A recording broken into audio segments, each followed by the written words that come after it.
Eu sou Mário Persona e essas são as respostas que eu dei aos que me perguntaram sobre a Bíblia.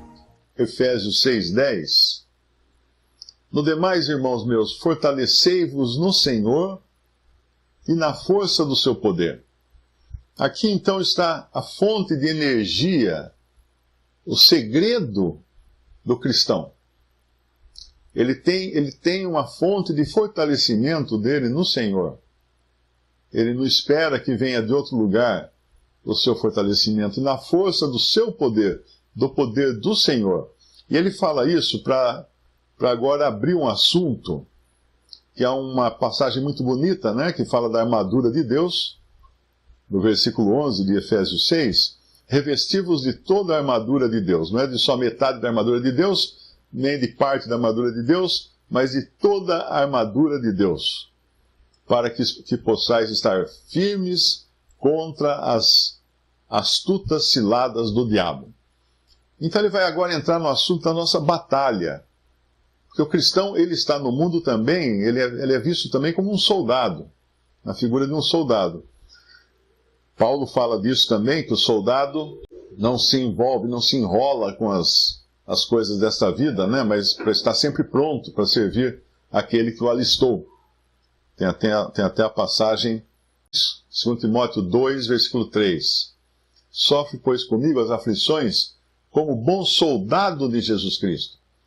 Porque soldado enfrenta aflições. Ninguém que milita se embaraça, ninguém que luta se embaraça com o negócio dessa vida a fim de agradar aquele que o alistou para a guerra. E se alguém também milita, não é coroado se não militar legitimamente. A segunda palavra que limita, no versículo 5, eu acredito que ele está falando mais no sentido do lutador dos jogos, né, daqueles jogos que havia nos tempos de Paulo. Porque aqui vem a coroa, né, que ele ganhava uma coroa depois se ele lutasse legitimamente. Mas voltando então ao nosso capítulo 6 de Efésios, revesti-vos, versículo 11, de toda a armadura de Deus para que possais estar firmes contra as astutas ciladas do diabo. Então, a vida do cristão nesse mundo é uma vida em constante alerta, em constante vigília, porque ele pode ser atacado a qualquer momento. E ele é atacado. Em todo momento nós somos atacados. Agora é muito bom entender aqui onde é que acontece essa luta. Porque, infelizmente, muitos cristãos não percebem como é essa luta, né? Primeiro, não temos que lutar contra a carne e o sangue. Pronto, versículo 12. Então, aquela ideia romântica, né, dos cruzados que saíam da Europa, iam para Jerusalém para tentar libertar a cidade de Jerusalém, tirá-la das mãos dos mouros, né, dos muçulmanos, e é uma ideia totalmente furada. Isso aí foi durante séculos, essas lutas. Mas, na verdade, o que acontecia ali é que os príncipes que montavam exércitos para mandar para Jerusalém, eles queriam ganhar dinheiro. Então, quando eles montavam um exército, nós vamos libertar Jerusalém da mão dos pagãos, dos infiéis, né? Aí o que acontecia? Muitos davam dinheiro para essa obra, achando que estavam fazendo uma obra de Deus, mandando soldados para lá para matar todos os muçulmanos e libertar a cidade. E foi muita gente que morreu nesse tempo, nessas várias cruzadas. Eu nem sei quantas foram. Eu só me lembro das aulas do cursinho, das aulas de história do cursinho, que um professor muito bom, mas ele explicava muito bem. E teve uma cruzada que, quando eles viram que não estava surtindo efeito as cruzadas, aí teve um frei lá, um maluco lá que se achava profeta, e ele disse o seguinte, ele chegou à seguinte conclusão: as cruzadas não estão dando resultado porque nós estamos mandando soldados lutar. Estamos mandando soldados pecadores. Nós temos que mandar crianças. Então isso foi uma das coisas mais horríveis que aconteceram. Vocês podem até pesquisar depois a cruzada das crianças. Você vai encontrar a história. Foi uma das coisas mais horríveis, porque daí os pais entregavam seus filhos, isso na Europa, né? Na Europa, porque eles saíam lá da França, de algum lugar, iam descendo, e ao longo do caminho ia juntando mais gente. Mais recursos, mais dinheiro, mais soldados, e nessa mais crianças. Então mandaram uma infinidade de crianças. Os pais queriam que os filhinhos fossem lá lutar contra os mouros para libertar Jerusalém. E foi uma chacina completa, né? As crianças que não foram mortas foram escravizadas. Viraram escravos dos muçulmanos. Tudo isso, na realidade, era só balela, porque o que eles queriam mesmo é ganhar dinheiro. Os investidores, né, que investiam nas cruzadas, eles ficavam com o despojo depois que os soldados conseguiam tirar dos muçulmanos, das aldeias, das cidades que eles passavam, invadiam cidades inteiras, matavam a população inteira, com a desculpa de estarem indo em Jerusalém libertar a cidade. Mas muitos deles eram mercenários, soldados profissionais. Tinha aquela ordem, né, dos cruzados, aquele cara, aquela roupa branca, com aquele escudo compridão. Tinha até uma ordem disso, fazem filmes, tudo sobre isso. Mas não tinham nada de herói, não. Eles eram mesmo... Eram como é que chama? Era uma milícia. Uma milícia de nobres, né? Também de príncipes, de nobres, que queriam ganhar dinheiro nessa história toda. Aí, quando fala que nós não temos que lutar contra a carne, aí já fica aquela questão, então o que vocês vão fazer lá? Lutar contra quê? Contra a carne? Está errado. Está errado. Porque aqui fica muito claro que nós não temos, a nossa luta não é contra a carne ou sangue, contra seres humanos. O cristão não tem que lutar contra seres humanos. A nossa luta é contra os principados, contra as potestades, os poderes, né?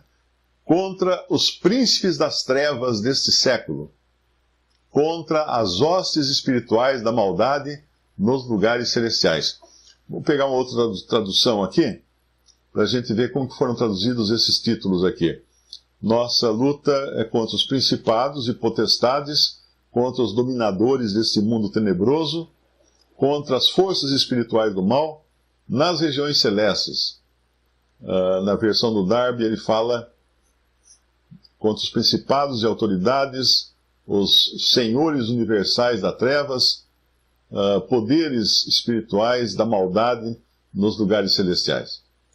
É importante entender aqui que a nossa luta é contra seres espirituais, não contra seres humanos. É claro que muitos desses seres espirituais estão induzindo, né, ou aliciando seres humanos. Por isso que o versículo lá em Coríntios, em 2 Coríntios, Paulo fala que Satanás não é de estranhar que Satanás se transfigure em anjo de luz, e os seus ministros, esses são seres humanos, ministros de justiça. Então Satanás, ele se transfigura em anjo de luz e ele alicia ou arregimenta os seus ministros para fazerem os trabalhos dele. Mas quanto ao cristão, ele vai entrar nessa luta não como um soldado terreno. Agora, o que muita gente não entende aqui é o seguinte. Essa semana até teve uma irmã que falou assim, pôs um comentário num vídeo meu, falou assim, quem acha que Satanás não está no inferno não entende nada da Bíblia, ou alguma coisa assim. Então ela não entendeu ainda que o inferno, que na realidade o nome correto é Lago de Fogo, está vazio. O Lago de Fogo está vazio. Não existe nenhum ser vivo no Lago de Fogo, nem humano e nem um ser espiritual. Ele foi criado, o Lago de Fogo, foi criado para Satanás e seus anjos, como o lugar de condenação de Satanás e seus anjos. Isso está escrito, o Senhor fala disso no Evangelho, não é? E é um lugar de condenação de Satanás. Aquele gibi do Cebolinha que aparece o diabo sentado num trono, no meio das chamas, com um garfo, cutucando todo mundo assim, dizendo que está no inferno, cutucando as pessoas, isso é totalmente furado. Satanás não é o senhor do inferno ou do lago de fogo. Não é o reino dele lá. Lá está vazio, aguardando o dia do juízo final, quando serão lançados, primeiro, a besta e o anticristo, serão lançados lá, depois o próprio Satanás será lançado lá, e todos os que não creram em Cristo. E lá ficarão eternamente sofrendo no lago de fogo. Os que não creram serão ressuscitados antes, para serem lançados lá com o corpo. O mar devolverá os seus mortos, as sepulturas e tal, e vão ser lançados no lago de fogo. Então, a ideia de que a nossa luta é contra seres humanos aqui na Terra está errada. E a ideia de que a nossa luta é contra Satanás e as suas hostes malignas no inferno ou no lago de fogo está errada também. E essas ideias erradas acabam contaminando a mente das pessoas e elas acabam raciocinando de uma maneira errada também. Porque repare que aqui está escrito que a nossa luta é contra exércitos. Hostes significa exércitos. Exércitos espirituais da maldade. Onde? Essa é a pergunta que tem que fazer. Onde é a nossa luta? Para onde a gente aponta as nossas armas espirituais? Para a terra?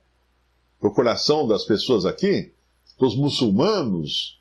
Para os espíritas? Não. Nos lugares celestiais. Porque é lá que estão, nas regiões celestiais, que estão os demônios, os anjos caídos e as potestades. Existem vários seres espirituais diferentes. Várias ordens de seres espirituais. A gente costuma chamar tudo de anjo, né? Mas você tem uma ordem, muitas diferenças, né, entre esses seres espirituais. Agora, é nos lugares celestiais. Então, se eu estiver apontando as minhas orações, as minhas armas espirituais para seres humanos, eu estou errando. Visite respondi.com.br. Adquira os livros ou baixe e-books. Visite 3minutos.net. Baixe o aplicativo.